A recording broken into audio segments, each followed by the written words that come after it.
Oh no. There he is. Sometimes the black walls can unwall themselves, and before you know it, your curtains are falling down. But until that, this is the Carter Banks Hour, and today we're reading chapter 26 of Solzhenitsyn's Cancer Ward. If you don't already, feel free to subscribe and watch the previous chapters, but other than that, I'll go ahead and get started. This chapter is called Superb Initiative. Chapter 26, Superb Initiative. When is a surgeon, not a new one, but an experienced one, nervous? Not during operations. During an operation, he works honestly and openly. He knows what he is doing.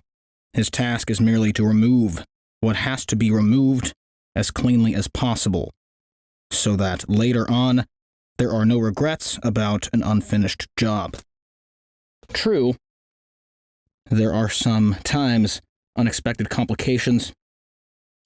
There may be a rush of blood, and he may remember how Rutherford died while having a hernia repaired.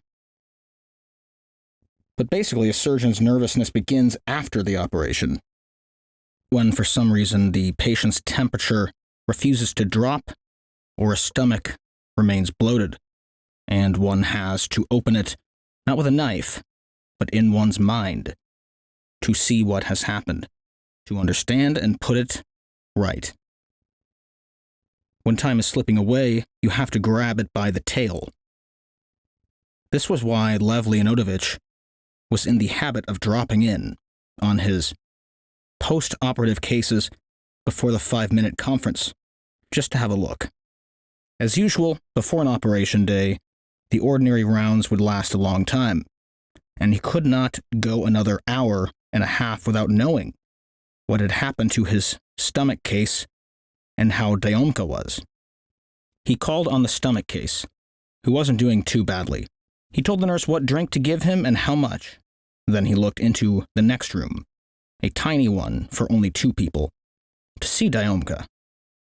The other patient in the room was already on the mend and due for discharge, but Dyomka was lying there on his back, with the blanket pulled up to his chest, looking very gray. He was staring at the ceiling, only it wasn't a calm, relaxed stare. He was straining all the muscles round his eyes as though there was a minute object up there, which he had wanted to see but couldn't. He looked alarmed. Lev Leonovich stood in silence, legs slightly apart and arms dangling just to one side of Dyomka. He looked sullen. He even appeared to pull his right arm back slightly, as if measuring what would happen if he gave Dyomka a right-handed hook to the jaw. Dyomka turned his head, saw him, and burst out laughing. The surgeon's stern, threatening expression soon turned to laughter as well. Lev Leonovich winked at Dyomka, an understanding man-to-man sort of wink. "All right, then?" he asked him. "Everything under control?" Under control? There was plenty Dyomka had to complain about, but when it came to a man-to-man exchange, there was no complaints at all. "Does it hurt?" "Yeah." "In the same place?" "Yeah." "And so it will for a long time yet, Dyomka. You'll still be clutching at it next year, even though there's nothing there. But when it hurts you, try to remember, it's not there. It'll make you feel better. The most important thing is you're going to live now, see? As for your leg, to hell with it." Lev Leonovich made it sound so easy. He was right. To hell with the nagging, painful thing. He felt better without it. "Well, we'll call and see you later on." Leonovich rushed off to the 5-minute conference, clearing the air like a shell.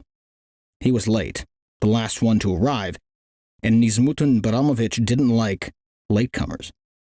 His white coat hugged him tightly, It had no opening in the front, while at the back, its edges were pulled tight across his jacket, but still wouldn't meet. When he walked through the clinic on his own, he always went fast and took the stairs 2 at a time, moving his legs and arms boldly. It was these positive, rapid movements that made the patients realize he didn't hang about the place killing time. The 5-minute conference began and lasted half an hour. Nismutin liked to conduct the proceedings with dignity and without undue haste, or so he thought. Obviously, he loved listening to the sound of his own voice. Every time he made a gesture or turned towards someone, it was plain he was regarding himself.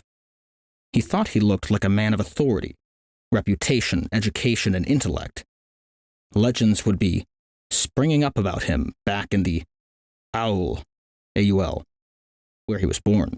He was well known throughout the town, too, and even occasionally got a mention in the newspaper. Lev Leonovich was sitting on a chair he had moved slightly back from the table. He crossed one long leg over the other and stuffed his splayed paws under the white tabs tied tightly round his belly. He wore a crooked frown under his pilot's cap, but since he almost always frowned in his boss's presence, the senior doctor didn't guess the frown was meant for him.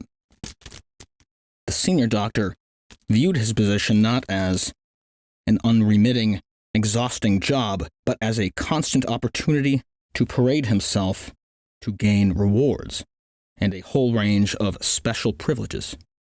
Senior Doctor was his title, and he believed that the name really made him the most important doctor, that he knew more than the rest of the doctors. Well, not perhaps down to the last detail, that he was fully aware of every treatment his subordinates were administering, and that only his guidance and corrections prevented them from making mistakes. This was why he had to spend so long presiding over his 5-minute conferences, although of course everyone else seemed to enjoy them well enough.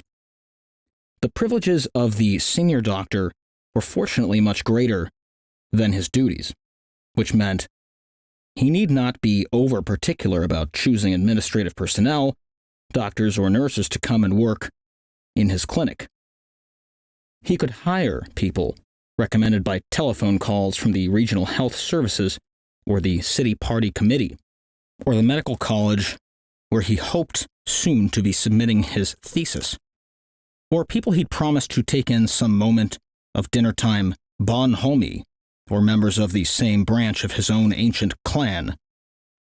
Then when the heads of the departments came and complained about some new man who knew nothing and was thoroughly incapable, Nismutin Baramovich would be even more surprised than they were.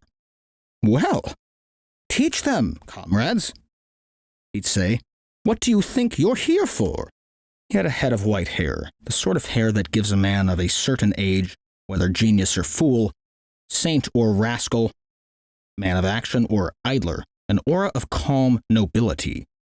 He had the impressive, soothing appearance, which is nature's reward to those who have not suffered the pangs of thought, and the even dark complexion that goes particularly well with gray hair.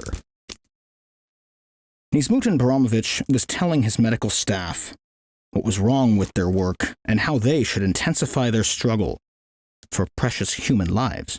Thus he was wont to hold the attention of the men and women who sat behind the peacock-blue tablecloth in their straight-backed official sofas, armchairs, and hardback chairs, the staff he had already managed to appoint, as well as those he had not yet managed to get rid of. Lev Leonovich could see curly-haired Hal Muhammadov particularly well from where he sat. He looked like an illusion from the travels of Captain Cook, a savage straight out of the jungle. His hair was a dense mat. His bronzed face was spotted with jet carbon blackheads. His ferocious, gleeful smile revealed a set of large white teeth. There was only one thing missing: a ring through his nose. Of course, it was not his appearance that mattered, or the neatly inscribed certificate he had received from medical college. It was that he could not carry out a single operation without bungling it. Lev Leonovich had let him operate a couple of times, but now swore he would never let him do it again.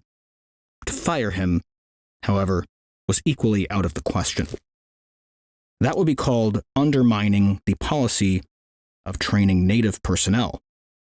So the man had now spent more than 3 years writing case histories, only the simple ones, of course. He went on doctor's rounds and looked important, visited the dressings room and did night duty, during which he slept. Lately, he'd even started drawing his salary on a time-and-a-half basis, even though he left the hospital at the end of the ordinary working day. There were also 2 ladies in the room, with surgeon's certificates. One was Pantyokina, an extremely plump lady of about 40. She was always in a state of anxiety. Her worry was that she had 6 growing children by 2 different husbands, and there was never enough money for them or time to look after them.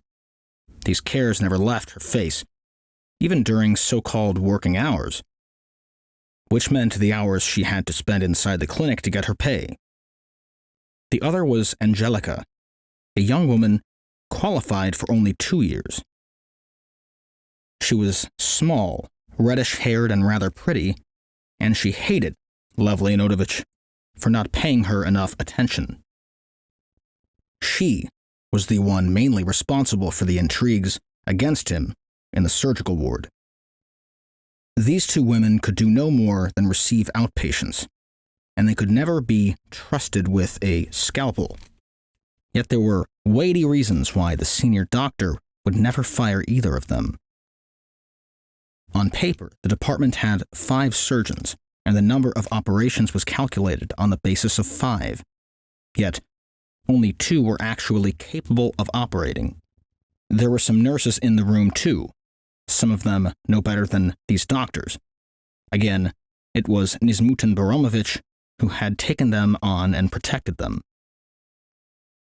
There were times when the pressure of it all got Lev Leonovich down, and he felt like he couldn't carry on another day. All he wanted was to break with the clinic and go somewhere else. But where could he go? Any new place would have its own senior doctor, who might even be worse than the one here, its own puffed-up fools, and its own drones filling the place of workers.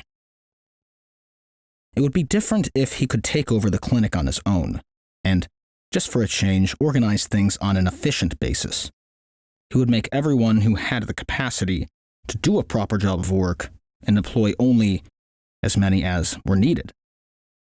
But Lev Leonovich wasn't in a position to be entrusted with a senior doctorship unless it was in some place miles from anywhere. Out here was close enough to Moscow for someone to be sent. Anyway, he didn't really want to be in charge. He knew that administrators were seldom efficient in their actual profession. At one period in his life, he had seen some great men who were down and out, and he had recognized what a futile thing power is. He had seen former divisional commanders whose dream it was to get work as kitchen orderlies.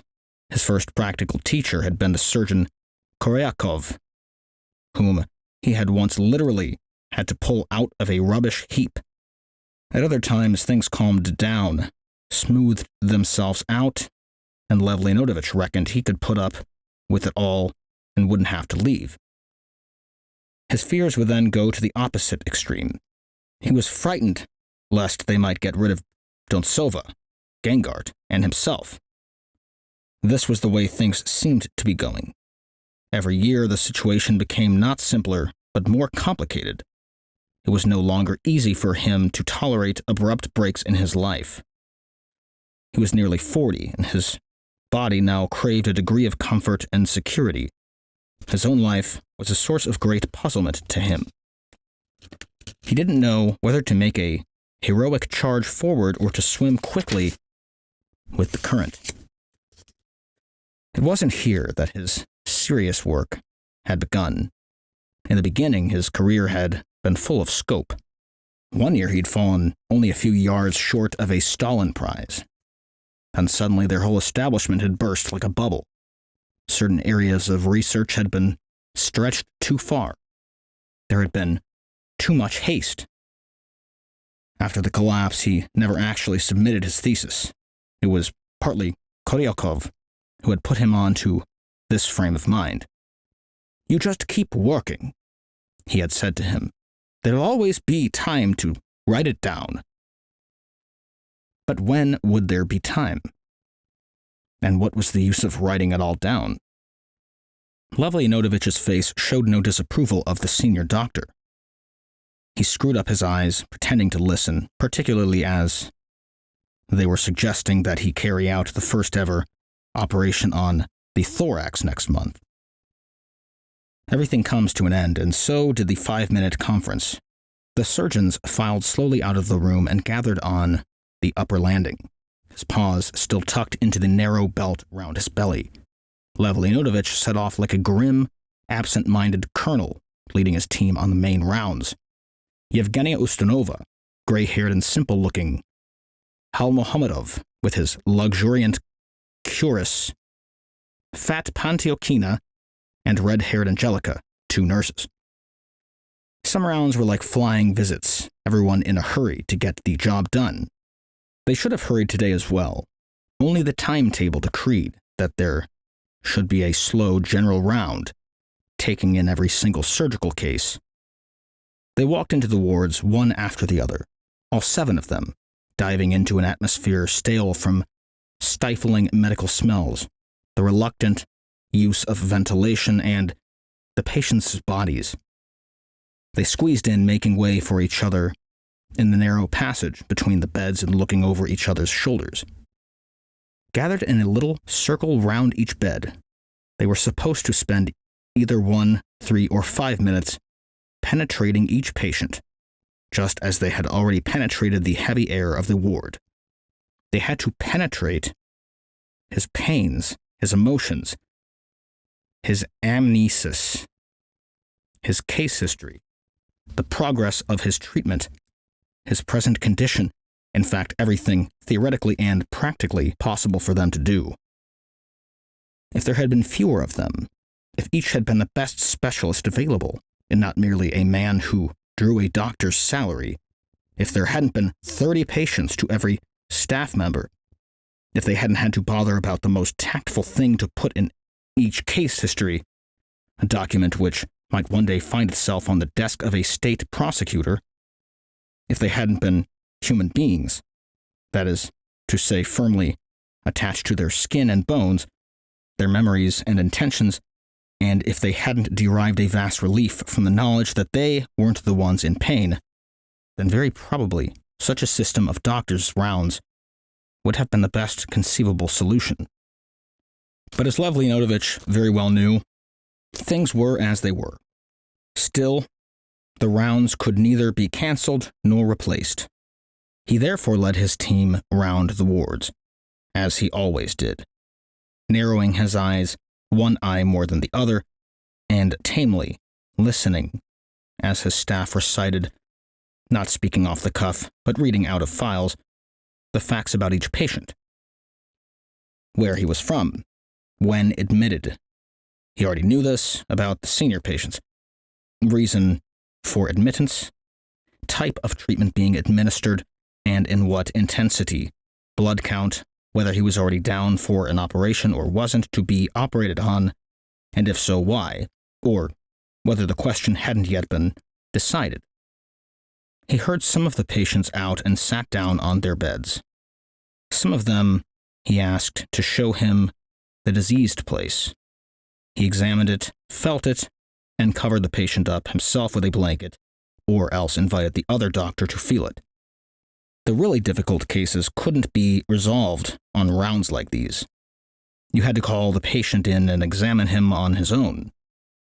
You couldn't be too outspoken during rounds either. You couldn't call a spade and come to an agreement with each other. You couldn't even say that a patient's condition had worsened. All you could say was, "The process seems somewhat more acute." Everything was discussed in euphemisms and half-allusions, sometimes even in substitutes of substitutes, or else in a way that was in direct antithesis to the truth. No one ever said cancer or sarcoma, nor could they use terms that the patients half understood like carcinoma, CR or SR. Instead, they had to use harmless words like ulcer, gastritis, inflammation, or polyps. What these terms actually meant could be explained in full only after the rounds. Sometimes, for the sake of better understanding, they were allowed to use expressions like, the shadow in the mediastinum has widened, or the case is not respectable. We cannot exclude a lethal outcome, which meant the man might die on the operating table. When, in spite of everything, he ran out of expressions, Lev Leonovich used to say, put that case history to one side, and then they would move on. During the rounds, they would reach very little understanding of the disease or of each other. But the less agreement reached, the more important Lev Leonovich attached to improving the patient's morale. He began to see the improvement of morale as the main aim of the rounds. Status item, someone might say to him. No change. Is that so? He would reply happily. At once he would check the remark with the patient himself. You feel a bit better, do you? Yes, perhaps, the patient would agree, slightly surprised. She hadn't noticed it herself, but if the doctor had noticed it, it must be true. There, you see, little by little you'll soon get better. But another patient sounded the alarm. Tell me, she said, why do I have these pains in the spine? Perhaps I've got a tumor there as well. Oh, no, Lev Leonovich smiled as he drawled out the words. That's a subsidiary development.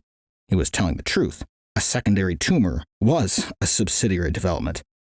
He stood over an old man with a terrible, sharpened face and the gray complexion of a corpse, who could hardly move his lips.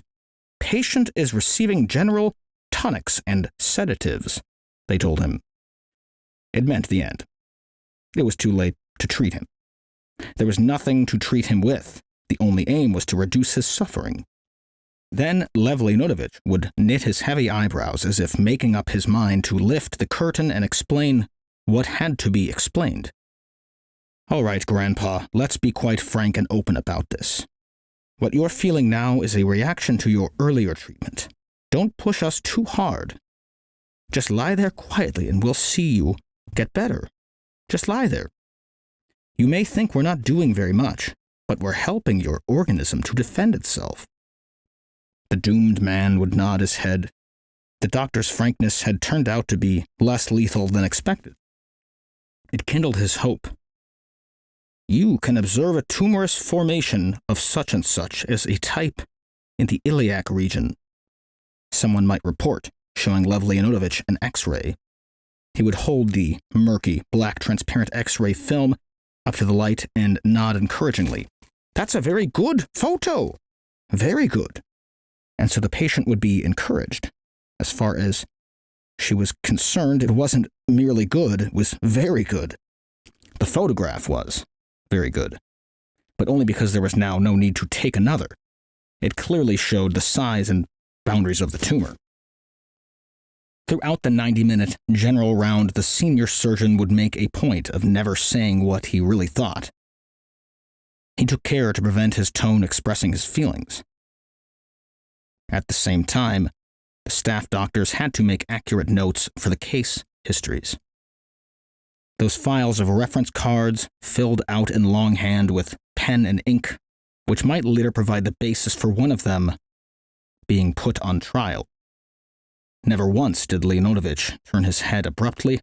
Never once did he look alarmed, his benevolent, bored expression indicating to patients how simple their diseases were. They were all well-known disorders, and not a single one was serious. An hour and a half of acting combined with scientific analysis was enough to exhaust Lev Leonovich. He frowned, straining the skin on his forehead. Then an old woman complained she hadn't had her chest tapped for some time, so he tapped it. An old man announced, "Look, there's something I want to tell you."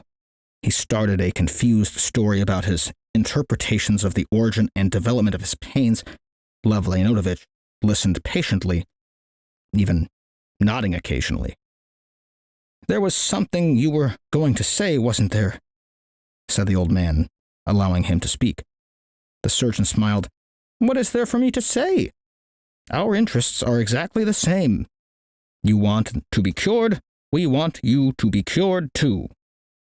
Let's carry on in agreement." He knew a few words of Uzbek, enough to say simple things to them. There was one very sophisticated-looking lady who wore glasses. Even seeing her on a hospital bed in the dressing gown was somehow embarrassing, so he decided not to examine her in front of the others. He gravely offered his hand to a little boy who had his mother with him.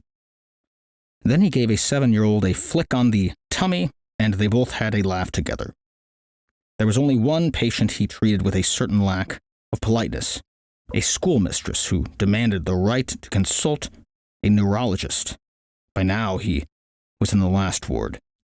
He came out as exhausted as if he'd done a full operation. "Smoke break, 5 minutes," he said. He and Yevgenia Ustinova puffed out 2 big clouds of smoke. After throwing themselves on the cigarettes as if they were the climax of the round. Yet they told the patients that tobacco was carcinogenic and strictly contraindicated.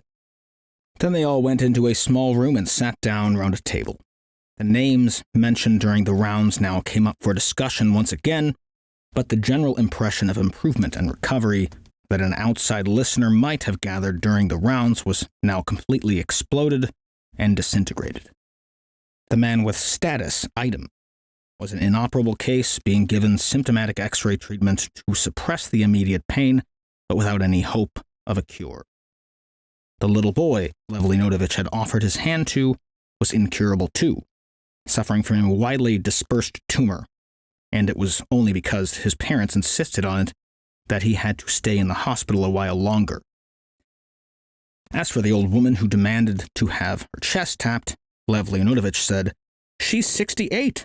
If we give her X-ray treatment, we may put it off till she's 70. If we operate, she won't live a year. What do you think, Yevgenia Ustinova?" If even such a staunch supporter of the knife as Lev Leonovich was giving up the case, Yevgenia Ustinova would certainly be in agreement. In fact, he wasn't a supporter of the knife, but he was a skeptic. He knew that there was no instrument as good as the naked eye for letting you see a clearer picture, and that nothing could remove what had to go more radically than the knife. There was one patient who, not wanting to decide on an operation himself, asked if he could consult with his family. Lev Leonovich said, "His family live in the depths of the wilds, and the time it will take to get him in touch with them to come here and give their opinion, the man will die.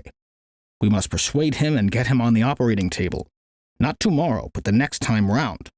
Of course, it is a risk. We'll give him a look-over, then maybe we'll just sew him up again without doing anything."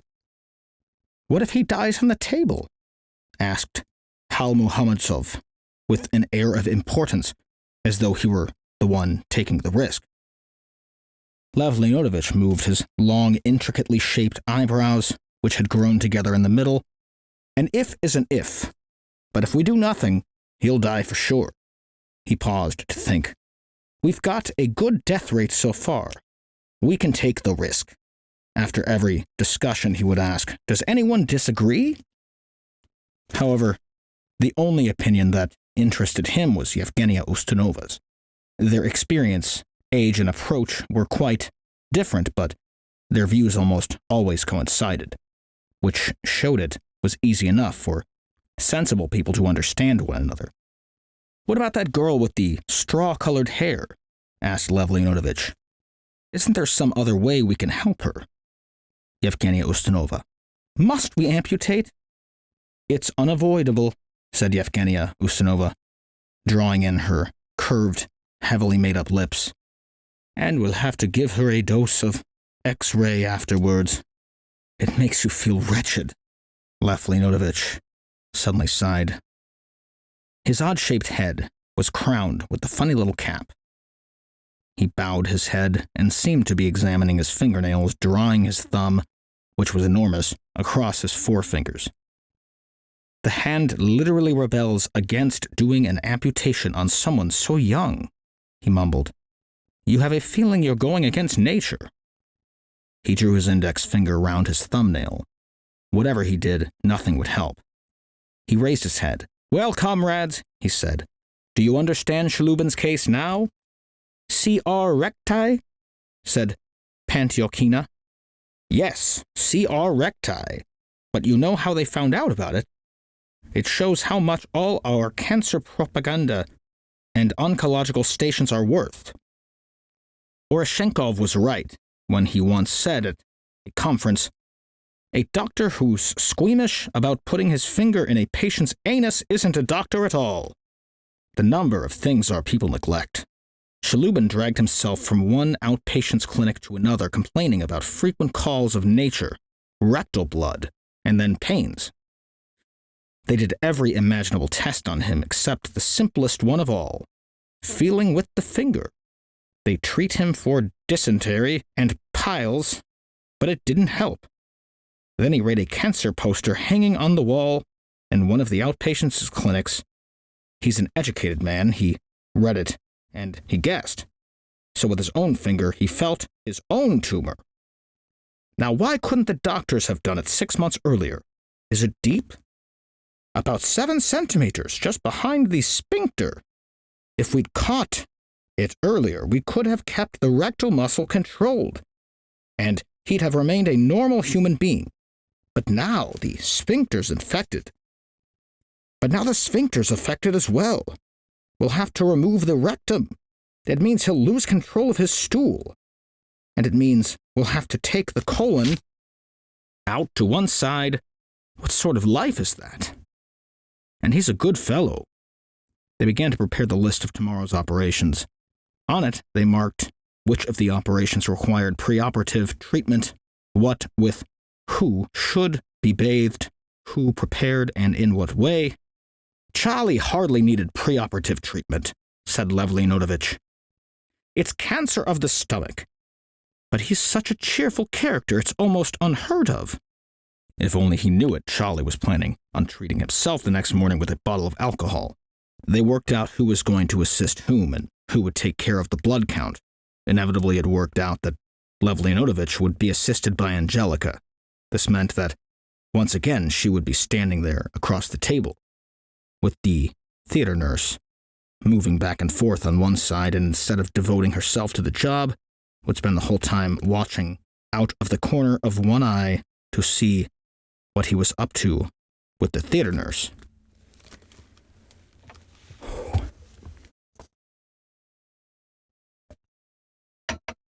Shit's getting juicy here with the theater nurse.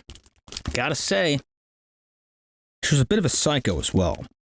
You only had to cross her to see that.